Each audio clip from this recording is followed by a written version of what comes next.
Good evening, I'm Kyle Clark. And I'm Jennifer Meckles. Some breaking news tonight. The encampment of pro-Palestinian protesters on the Auraria campus is coming down. Protest leaders tell us that they will be removing their tents tonight and tomorrow.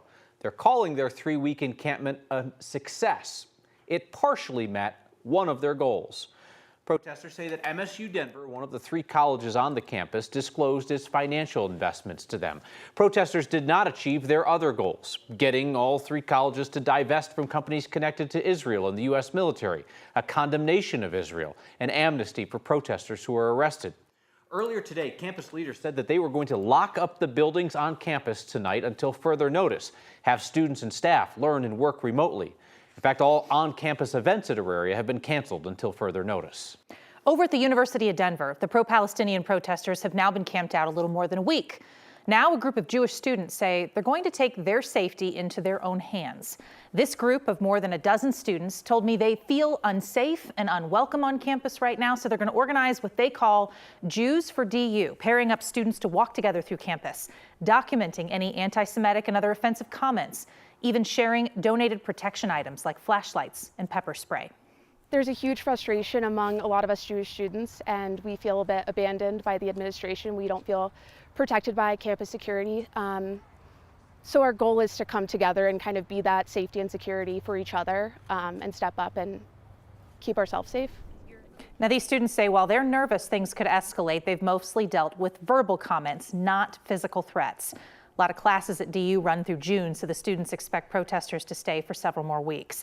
Tonight, DU officials tell us there have been no reports of violence against Jewish students on campus, and they encourage people to report any discrimination or harassment.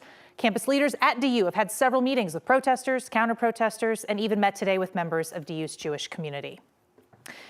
We learned today one of the men charged in the murder of Denver community activist Ma King has been arrested now for a separate and unrelated homicide. 9 News reporter Ria Jha is here to walk us through the timeline of these cases. Ria?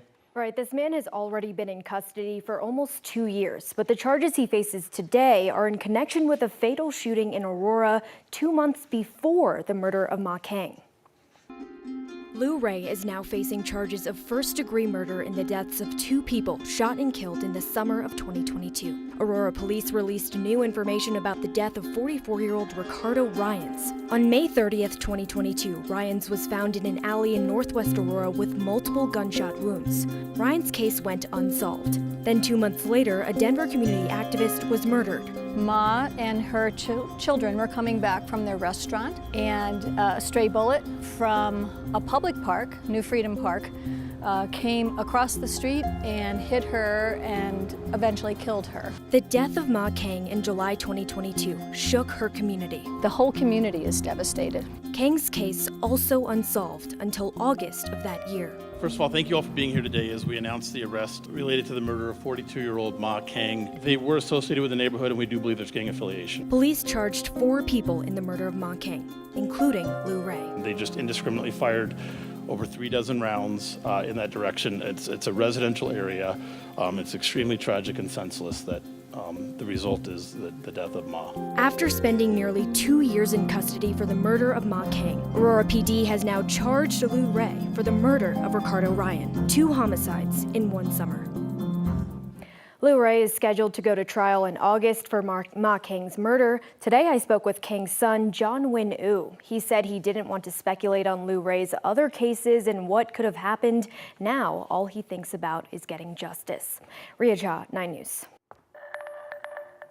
The third and final suspect charged in a deadly 2020 fire in Green Valley Ranch pleaded guilty today. The plea deal means Kevin Bowie will spend decades in prison. The 20-year-old pleaded guilty to 2 counts of second-degree murder for killing 5 members of the Joel family, including a toddler and a 6-month-old. Prosecutors say Bowie was the mastermind behind the arson. They say he wanted revenge after somebody stole his cell phone, so he used an iPad to try to track its location, but it led him to the wrong house. The sentence listed in this plea agreement is 60 years. Sentencing is scheduled for July 2nd. The third and final, and he was, again, the third and final suspect in that case. It only took a jury a matter of hours to find a man guilty of murdering a firefighter as they drove on I-70 2 years ago. It was Father's Day. Jonathan Jaros, who's a volunteer firefighter in Glen Haven, was driving with his family on a way to a campsite. Jeremy Rocha shot 9 times into Jaros' truck, killing him. Rocha claimed it was self-defense. The jury found him guilty of first-degree murder and attempted murder.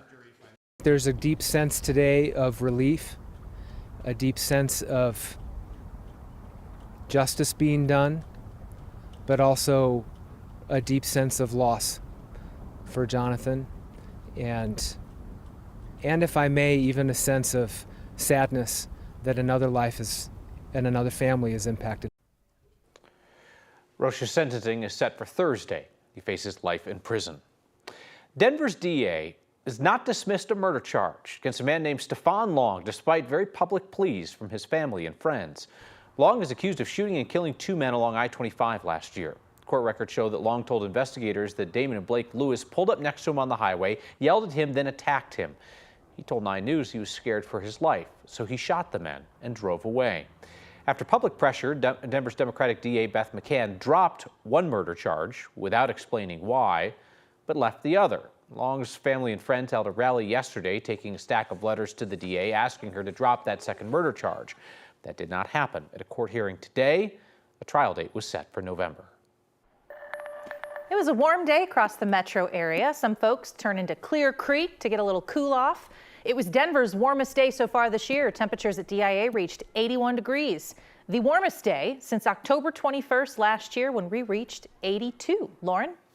Yeah, it was a warm day out there, and if you spent any time outside today, then I'm sure you could feel that. Now, of course, we're cooling down as we're at 9 o'clock in the evening. Now, we will continue to see some clear skies over most of the state. We have a couple of very light showers pushing through northern portions of Colorado, as we have a large system just north of Colorado. So we're going to continue to zoom in here, and just northern portions of the high country is where we are seeing a very spotty light shower here and there, some of it turning into light snow near Estes Park. None of this is going to be widespread or really very impactful. We have a couple of raindrops near the Nebraska panhandle as well. Those are continue to move out. So as we go into my 7-day forecast, really what we're going to talk more about is this clear, mild night tonight and what that means for our day tomorrow. The sunny, warm weather we're expecting for Saturday and some late day storm chances. Plus, what the rest of the weekend and then going into next week will look like. All of those details for you just ahead. Organizers of Douglas County's Pride Fest are changing venues this year after far-right protesters disrupted last year's event at the county fairgrounds. It happened right before the start of a drag show. Men who were organized by a local tactical training group showed up wearing matching T-shirts and tried to block the audience from seeing the performance. They were there for about 40 minutes before security got them to move. Organizers say this August, Pride Fest will be held at Salisbury Equestrian Park in Parker. We are working on, our Pride Fest code of conduct, and we'll hopefully be able to have a little bit more enforcement in this new location. That's the most important thing, is that we all feel secure here and that we just have a great time. Organizers say they also decided to change venues because their event is growing. Along with the drag shows this year, they're looking to have live bands, more vendors, and family-friendly activities. Denver's largest weekend of running is here. Colfax Marathon is actually 8 different races across 2 days. Starts with a 5K tomorrow, and then there's the big one, the full marathon, on Sunday morning. Like so many runners this weekend, a group of young girls will step up to the 5K start line. After training for months, they've learned so much about teamwork together, working together to make sure everybody crosses that finish line.